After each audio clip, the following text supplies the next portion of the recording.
Assalomu alaykum qadrli kanalimiz kuzatuvchilari, e'tiboringiz markazida yana Sport Plus kanali. Qadrli do'stlar, hozirgi dasturimizda har doimgidek boks va MMA olamida ro'y berayotgan eng so'nggi yangiliklar to'g'risida batafsil gaplashamiz. Qadrli do'stlar, bugungi dasturimizda boshlashdan oldin, agarda siz kanalimizda yangi bo'lsangiz, albatta kanalimizga obuna bo'lib qo'ying. Bundan tashqari, mehnatlarimiz besamar ketmasligi, mana shu roligimiz keng tarqalishi uchun pastga tushib, bir dona like bosib qo'ygan bo'lsangiz, men bugungi dasturimizni boshladim. Qadrli do'stlar, xabaringiz bor, bugun UFC 324 turniri bo'lib o'tdi. Amerika Qo'shma Shtatlarining Nevada shtati Las Vegas shahrida T-Mobile Arenada 2026-yilning ilk raqamlangan UFC turniri yakuniga yetdi. Bitta jangni bekor qilingan UFC 324 turnirining 5 ta bahsi muddatidan avval to'xtatildi. Bu turnirga nisbatan kamroq finishlar kuzatildi. Oqshomning asosiy jangi yengil vazn toifasida Justin Gaethje hamda britaniyalik Paddy Pimblett o'rtasida o'tkazilib, amerikalik aralash yakka kurash ustasining g'alabasi bilan yakunlandi. Hakamlarning qarori yaqtil bo'ldi. 48-47, 49-46 va 49-46. Shu tariqa Justin Gaethje faoliyatida ikkinchi bor yengil vazn toifasidagi vaqtinchalik UFC chempionlik kamarini qo'lga kiritdi. Ushbu kamarning to'laqonli egasi Ilya Topuria oilaviy muammolari sabab ta'tilga chiqqan. UFC 324 turnirining co-main event jangida o'ta yengil vazn toifasida sobiq UFC chempioni Sean O'Malley xitoylik Song Yadongni ochkolar hisobiga ko'ra mag'lubiyatga uchratdi. Jang yakunlangandan so'ng Sean divizion chempioni rossiyalik Pyotr Yangavizov tashladi. Ahamiyatlisi va muhimligi jihatidan 3-jangda dominikalik og'ir vazn toifasi vakili Valdo Cortes Acostani ketma-ket 3-nokautli g'alabasini tantana qildi.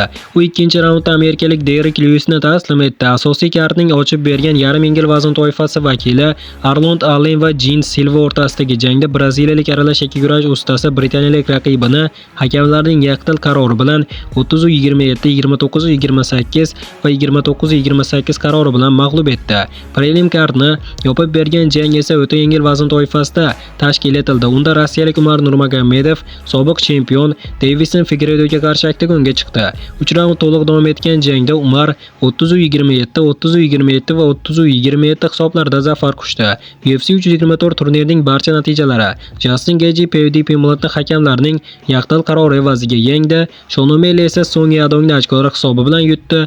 Valdo Cortes Acosta Derek Lewisni texnik nokautga uchratdi.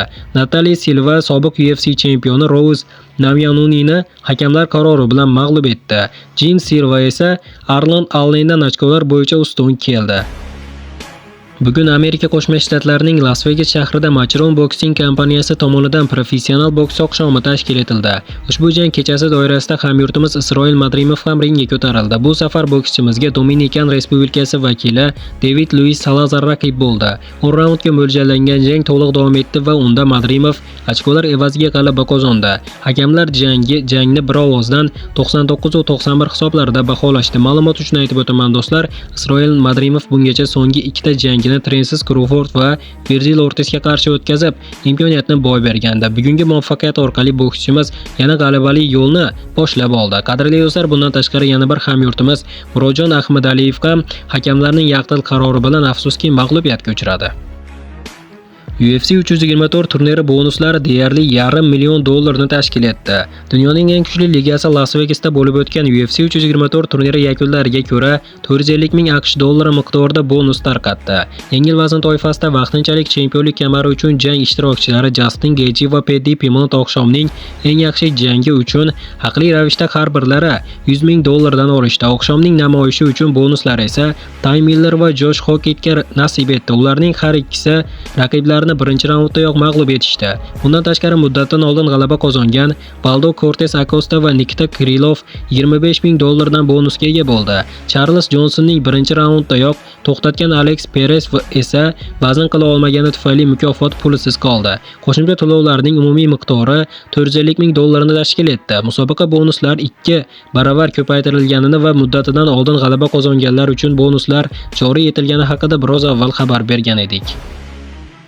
Qadrli do'stlar, ma'lumot o'rnida aytib o'taman, agarda siz UFC 324 turniridagi janglar Isroil Madrimov, Murodjon Ahmadaliyevning janglarini ko'rmagan bo'lsangiz, sizlarga maxsus Telegram kanalimizni tavsiya qilaman.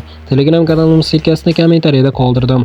Hozir o'tib obuna bo'lib qo'ysangiz, mana shu janglarni tomosha qilib olishingiz mumkin. Va qadrli do'stlar, hozirgi dasturimiz xuddi mana shu yerda o'z yakuniga yetdi. Videoni oxirigacha ko'rganlarning barchasiga kattakon rahmat. Video yoqqan bo'lsa like bosishni unutmang. Ha, qadrli do'stlar, aytgancha bugun yana bizda bir nechta videolar bo'ladi.